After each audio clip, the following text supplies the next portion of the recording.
जनपद हरदोई के अतरौली थाना क्षेत्र के गांव बहोया के रहने वाले राम सिंह की भरावन चौराहे पर दर्जी की दुकान थी। उसका विवाह गांव मांझगांव की रीता से हुआ था। बाद में उससे एक बेटा हुआ, लेकिन रीता राम सिंह से उम्र में बड़ी थी। इसी बात को लेकर उसका पत्नी से विवाद होता रहता था। यह विवाद इतना बढ़ गया कि रीता अपने मायके चली गई, तो फिर लौटकर वापस नहीं आई।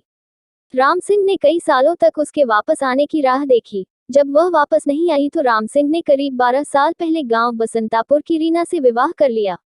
रीना राम सिंह से 10 साल छोटी थी। कालांतर में रीना 2 बच्चों की मां बनी। उसके बड़े बेटे का नाम सौरभ था और छोटे का गौरव। बाद में रीना आंगनवाड़ी में सहायिका के रूप में काम करने लगी।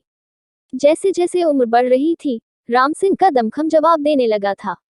दिन भर दुकान पर खटने के बाद वह घर आता तो रास्ते में दारू के ठेके से दारू पीकर घर लौटता था। घर आकर खाना खाते ही सो जाता था। उसे बीवी की जरूरतों को पूरा करने की सुध ही नहीं रहती थी। राम सिंह के मकान के बराबर में ही उसके चाचा श्रीपाल रहते थे। श्रीपाल के 2 बेटे थे, सोनेलाल उर्फ भूरा और कमलेश।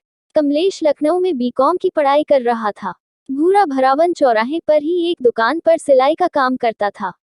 वह अविवाहित था। राम सिंह और भूरा की उम्र में काफी अंतर था, इसके बावजूद भी दोनों भाइयों में अच्छी पटती थी। एक दिन भूरा अपने साथियों के साथ तालाब में मछलियां पकड़ने गया। वह काफी मछलियां पकड़कर लाया। उसने सोचा क्यों न थोड़ी मछलियां राम सिंह भैया को दे आए। वह मछलियां लेकर राम सिंह के घर पहुंचा तो रीना सब्जी बनाने के लिए बैंगन काट रही थी। थैला उसके आगे रखते हुए भूरा बोला, छोड़ो भाभी, ये बैंगन सैंगन काटना। ये लो मस्त मछलियां, इनको साफ करके पकाओ। आज रात में भी खाना यही खाऊंगा। रीना ने एक नजर मछलियों पर डाली, फिर होठों पर मुस्कान सजाते हुए बोली, भूरा शिकार फंसाने में तो तुम माहिर हो। गजब की मछलियां फंसाए हैं। भूरा ने भी मजाकिया अंदाज में जवाब दिया, ये तो छोटी छोटी मछलियां हैं, कोई बड़ी मछली फंसे तो बात बने। देवर जी, उसके लिए दमदार कांटा होना चाहिए। रीना ने तिरछी नजरों से कामुक वार किया। कांटा तो दमदार है भाभी, पर कोई आजमाए तो। भूरा की इस बात पर रीना लजा गई। मछलियां देकर भूरा बाहर निकला तो घर के बाहर बैठे राम सिंह ने पूछा, क्या हुआ?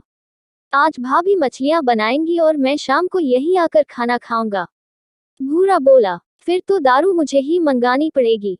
शाम को जल्दी आ जाना। राम सिंह ने कहा। शाम हुई तो रीना ने मछली और रोटियां तैयार करके रख दी। इस बीच राम सिंह और भूरा भी आ गए। राम सिंह और भूरा दारू पीते हुए गपशप करने लगे। कितना समय बीत गया, पता ही नहीं चला। राम सिंह ने कुछ ज्यादा ही शराब पी ली। जब वह सुध-बुध खोने लगा तो रीना ने कलाई पकड़कर उसे उठाया और कमरे के अंदर ले जाकर पलंग पर लिटा दिया। पलंग पर ढेर होते ही राम सिंह खर्राटे भरने लगा। भूरा ने माफी मांगते हुए कहा, भाभी, भैया कुछ ज्यादा ही पी गए। गलती मेरी भी है, मुझे उनको रोकना चाहिए था। खैर आप भी खाना खा लो। मछलियां बहुत स्वादिष्ट बनाई हैं आपने, मजा आ गया। भूरा ने रीना की प्रशंसा की। रीना ने भरपूर नजरों से भूरा को देखा। भूरा का युवा चेहरा नशे की मस्ती में चमक रहा था। वह बोली, तुम्हारे भैया को सचमुच ज्यादा चढ़ गई, पड़ते ही सो गए। शराब चीज ही ऐसी है भाभी, कितनी भी थकान हो, गम हो, परेशानी हो, आराम से नींद आ जाती है। रीना ने ठंडी आह भरी, हाँ दारू पीकर लोग थकान उतार लेते हैं। जहाँ असली नशा हो, वहाँ नजर भी नहीं डालते। रीना के इन शब्दों में दर्द भी था और आमंत्रण भी। भूरा ने उसकी आंखों में आंखें डाली तो वहां उसे प्यास का समंदर ठाठे मारता दिखा। वह रोमांटिक अंदाज में बोला, सच कहती हो भाभी, अब खुद को ही देख लो, आपके पास क्या नहीं है। अपने आप में पूरा मैखाना हो, जिसके रोम रोम में नशा है, और भैया घर के मैखाने न देखकर शराब में डूब जाते हैं। ओह, तो मैं तुम्हें नशे की बोतल लगती हूँ। रीना एकदम से भूरा के करीब आ गई। भूरा ने दुस्साहस किया। रीना की कलाई पकड़कर उसे अपने पास खींच लिया और उसका हाथ अपने सीने पर रखते हुए बोला, मेरे दिल से पूछ कर देख लो, ये बता देगा कि तुम कैसी हो। तुम हसीन हो, नशीली हो, मस्त हो, 3 बच्चों की माँ, जो शरीर सुख से वंचित हो। कोई कुंवारा जवान मर्द उसके हुस्न की तारीफ करे, उसका हाथ थामे तो उसका बहकना स्वाभाविक है। रीना भी भूरा का अंदाज देखकर गदगद हो गई। भूरा ने उसका चेहरा थामकर अपनी हथेलियों में लिया और अपनी गर्म सांसों से उसके चेहरे को नहलाना शुरू किया तो वह सुध-बुध खोने लगी। धीरे धीरे ये खेल अपनी सीमाएं लांघता गया और उनके बीच अनैतिक संबंध बन गए। कुंवारे भूरा ने रीना की व्याकुल देह को उस रात जो सुख दिया, उससे रीना उसकी दीवानी हो गई। अब वह अक्सर पति राम सिंह की नजरों से बचकर वासना का खेल खेलने लगी। महीनों बीत गए, उनका खेल इसी तरह चलता रहा। भूरा रीना से ऐसे समय मिलने जाता जब राम सिंह दुकान पर होता। एक दिन भूरा रीना को अपनी बाहों में समेटे पड़ा था। तभी अचानक रीना ने सास की झलक देखी तो उसने भूरा को धक्का देकर परे किया और हड़बड़ा कर उठ बैठी। भूरा पकड़े गए चोर की तरह सिर झुकाकर वहां से चला गया। रीना भी सिर झुकाए धरती निहारने लगी। सास राधा देवी का खून खौल रहा था। उसने आंखें निकाल कर कहा, कुलच्छनी, तू इतनी नीच निकली। अरे, कुछ तो शर्म की होती। रीना ने सास के पैर पकड़ लिए। अम्मा, इसमें मेरा कोई कसूर नहीं है। भूरा ही न जाने क्यों मेरे पीछे पड़ा रहता है।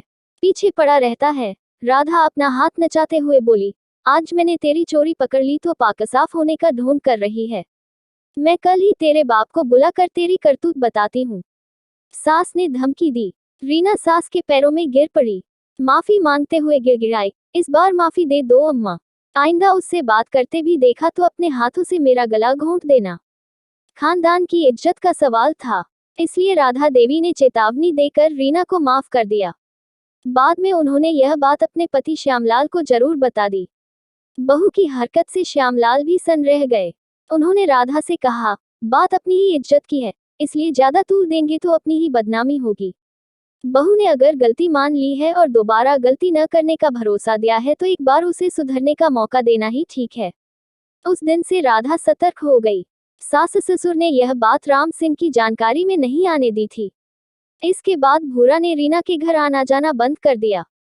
कुछ दिन दोनों शांत रहे, पर अंदर ही अंदर दोनों बेचैन थे।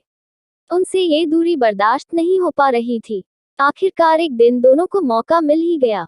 भूरा अपनी ताई राधा की नजरें बचाकर किसी तरह रीना के पास पहुंच गया और हसरतें पूरी कर लौट आया। इसके बाद दोनों को लंबे समय तक मिलन का मौका नहीं मिला। राधा की नजरें हमेशा बहू की पहरेदारी करती रहती। एक दिन शाम को दुकान से वापस आते समय राम सिंह को भूरा मिल गया। राम सिंह ने उससे पूछा, भूरा, क्या बात है, आजकल तुम मिलते ही नहीं, घर भी नहीं आते। भूरा चौंका। इसका मतलब राधा ताई ने राम सिंह को कुछ नहीं बताया था। भूरा ने तुरंत बहाना ढूंढ लिया, अरे भैया, बस ऐसे ही कुछ काम में फंसा हुआ था। बहुत दिन हो गए हैं बैठे हुए, कल शाम को आओ, फिर महफिल जमाते हैं। भूरा ने हाँ तो कर दी, पर उसे डर था कि राम सिंह के साथ उसके घर में खाते पीते देखकर राधा कहीं तूफान न खड़ा कर दे। उसका साहस जवाब दे गया। उसने राम सिंह के घर न जाने का निश्चय कर लिया। अगले दिन शाम को भूरा घर नहीं पहुंचा तो राम सिंह उसे खुद जाकर पकड़ लाया। इत्तेफाक से राधा और श्यामलाल घर पर ही थे। दोनों को देखकर भूरा की नजरें झुक गईं। वे दोनों भूरा को देखकर कुड़ रहे थे, पर बेटे का भूरा के प्रति अपनत्व देखकर उन्होंने उस वक्त कुछ कहना ठीक नहीं समझा। भूरा ऐसा जाहिर कर रहा था जैसे उसे अपनी गलती का बहुत पछतावा हो। उसने रीना को नजर उठाकर भी नहीं देखा। उस दिन से भूरा के लिए फिर से रीना के घर जाने का रास्ता खुल गया। राधा चाहकर भी राम सिंह को रीना और भूरा के रिश्ते की बात नहीं बता सकी। उसने इशारों इशारों में बेटे को समझाना चाहा कि जवान लड़के का यूं उसके घर में घुसे रहना ठीक नहीं है, लेकिन राम सिंह भूरा पर कुछ ज्यादा ही विश्वास करता था। उसके इस विश्वास का फायदा उठाते हुए रीना और भूरा फिर से वासना के खेल में डूब गए। अब उनको राधा की भी परवाह नहीं थी, लेकिन एक साल पहले राम सिंह ने दोनों को एक दिन खेत पर रंगरलियां मनाते हुए देख लिया। राम सिंह ने दोनों को जमकर मारा पीटा। उस दिन के बाद से रीना और भूरा मोबाइल पर बात करके अपने मन को समझाने लगे। जब मौका होता रीना उसे बुला लेती। भूरा भी राम सिंह के सामने पड़ने से बचने लगा। इसके बाद तो भूरा अपनी दुकान से हटकर कहीं जाता तो राम सिंह उसका पीछा करता कि कहीं वह घर पर रीना से तो मिलने नहीं जा रहा। करीब 8 महीने पहले रीना ने एक बेटी को जन्म दिया, लेकिन वह अधिक दिन जीवित नहीं रह सकी। भूरा उसे अपनी बेटी मान रहा था। उसके मरने से वह बहुत दुखी हुआ। 17 जुलाई 2020 की शाम 7 बजे राम सिंह अपनी दुकान से लौटा। वह शराब पीकर आया था। उसने खाना खाया। रीना घर पर नहीं थी। उसकी बहन शिल्पी आई हुई थी। पता चला कि रीना सुबह ही उसी के साथ मायके बसंतापुर चली गई थी। इसलिए राम सिंह खाना खाकर घर के बाहर चारपाई डालकर सो गया। दूसरे दरवाजे पर उसके पिता श्यामलाल और राम सिंह के बच्चे सो रहे थे। 18 जुलाई की सुबह 5:30 बजे गांव की महिलाएं बाहर निकली तो उन्होंने राम सिंह की चारपाई के नीचे खून पड़ा देखा तो दंग रह गईं। महिलाओं ने शोर मचाया तो राम सिंह के घर वाले व गांव के अन्य लोग वहां एकत्र हो गए। घर वालों ने रीना को खबर करने के बाद अतरौली थाने में घटना की सूचना दे दी। सूचना पाकर इंस्पेक्टर संतोष तिवारी पुलिस टीम के साथ घटनास्थल पर पहुंच गए। राम सिंह की लाश चारपाई पर पड़ी थी। उसके सिर, चेहरे व पेट पर गहरे घाव थे जो किसी तेज धारदार हथियार के मालूम पड़ रहे थे। घटनास्थल के आसपास का निरीक्षण किया गया तो वहां से करीब 70 मीटर की दूरी पर एक सूखे कुएं में खून से सनी एक कुल्हाड़ी पड़ी दिखी। इस पर इंस्पेक्टर तिवारी ने फोरेंसिक टीम बुला ली। फोरेंसिक टीम ने कुएं से कुल्हाड़ी निकलवा कर उसके हत्थे से फिंगरप्रिंट उठाए। घटना की खबर पाकर रीना भी तुरंत घर वापस आ गई थी।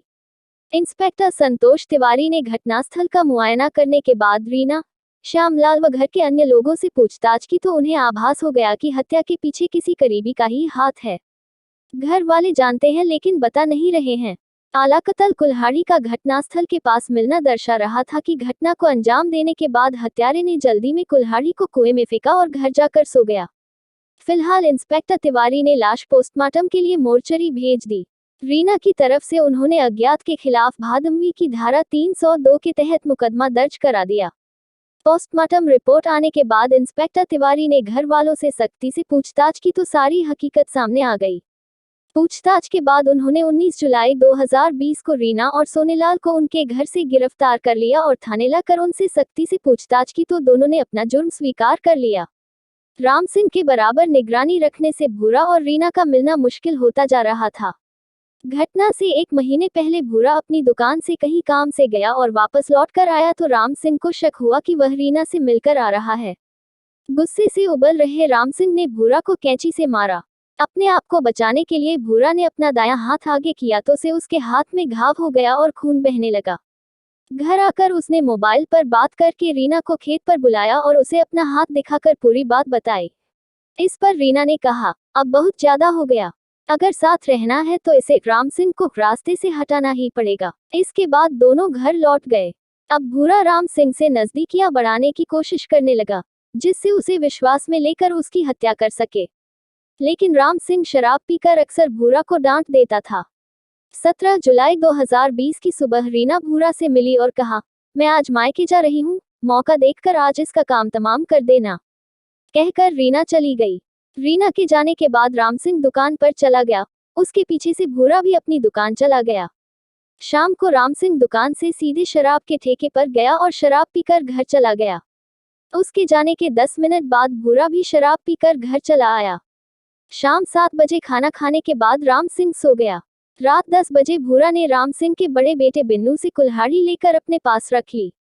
रात 12:30 बजे के आसपास भूरा अपने घर से निकला। बीच रास्ते में गाय बंधी थी। किसी तरह की आवाज न हो, इसके लिए उसने गाय की रस्सी खूंटे से खोल दी, जिससे गाय वहां से चली गई। भूरा राम सिंह की चारपाई के पास पहुंचा और राम सिंह के सिर पर साथ लाई कुल्हाड़ी का एक तेज प्रहार कर दिया। राम सिंह के शरीर में कोई हरकत नहीं हुई। इसके बाद भूरा ने उसके ऊपर 4 वार किए।